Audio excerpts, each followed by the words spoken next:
Hi అండి, అందరికీ నమస్కారం. Welcome to Navaneetha vlogs. ఈరోజు నేను మొలకలు కట్టిన ఉలువల సాంబార్ అయితే ప్రిపేర్ చేస్తున్నాను ఫ్రెండ్స్. వర్షాకాలం అయితే ఇలాంటివి తీసుకుంటే ఆరోగ్యానికి చాలా మంచివి.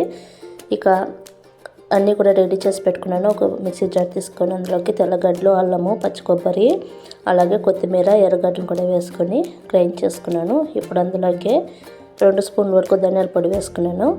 ఇప్పుడు 1 స్పూన్ కారం వేసుకున్నాను. ఇప్పుడు చిటికెడు పసుపు కూడా వేసుకుంటున్నానండి. అలాగే దాల్చిన చెక్క, లవంగము, గసాలు కూడా అందులోకి వేసుకుంటున్నాను డైరెక్ట్గా. నేను గరం మసాలా అయితే యూజ్ చేస్తలేదు నేను. ఇప్పుడు టమాటా వేసుకొని దీన్ని కూడా గ్రైండ్ చేసి పెట్టుకోవాలి. ఇప్పుడు స్టవ్ వెలిగించి నేనైతే కుక్కర్ తీసుకుంటున్నాను ఫ్రెండ్స్. అందులో కొద్దిగా ఆయిల్ అయితే వేసుకున్నాను. అందులోకి పోపు దినుసులు కూడా వేసుకొని అవి చిట్టుపట్లు ఆడిన తర్వాత ఎర్రగడ్డలు అయితే వేసుకుంటున్నాను. వాటిని బాగా అటు ఇటు కలుపుతూ ఇప్పుడు కరివేపాకు, పుదీనా కూడా అందులోకి వేసేసుకుంటున్నాను ఫ్రెండ్స్. ఇప్పుడైతే ఫ్లేవర్ అయితే చాలా బాగా వస్తుందన్నమాట. ఇప్పుడు అది కాస్త వాడాలన్నమాట. అవి వాడిన తర్వాత ముందుగా గ్రైండ్ చేసి పెట్టుకున్నాను కదా పచ్చి కొబ్బరి, అల్లం వెల్లుల్లి పేస్టు, అదంతా కూడా ఇందులోకి వేసేసుకుంటున్నానండి.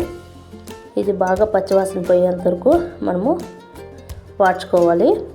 ఇప్పుడు ముందుగా మొలకలు కట్టి రెడీగా పెట్టుకున్నాను కదా, మొలకలు కూడా ఇప్పుడు అందులోకి అయితే వేసేసుకుంటున్నాను నేను.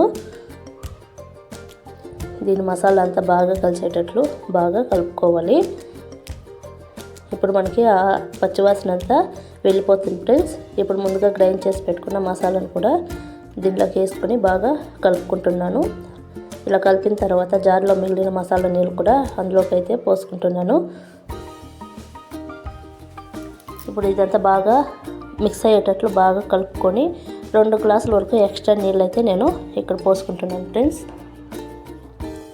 ఇలా పోసుకున్న తర్వాత కొద్దిగా ఉప్పు అనేది అయితే వేసుకుంటున్నాను.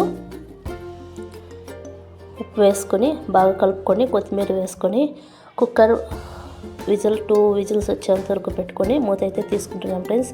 చూసారా, సాంబార్ అయితే రెడీ అయిపోయింది. ఇది రాగి సంకట్లోకి అయితే చాలా సూపర్గా ఉంటుంది ఫ్రెండ్స్ కాంబినేషను. నచ్చితే లైక్ చేయండి, షేర్ చేయండి, సబ్స్క్రైబ్ చేసుకోండి ఫ్రెండ్స్. Thank you.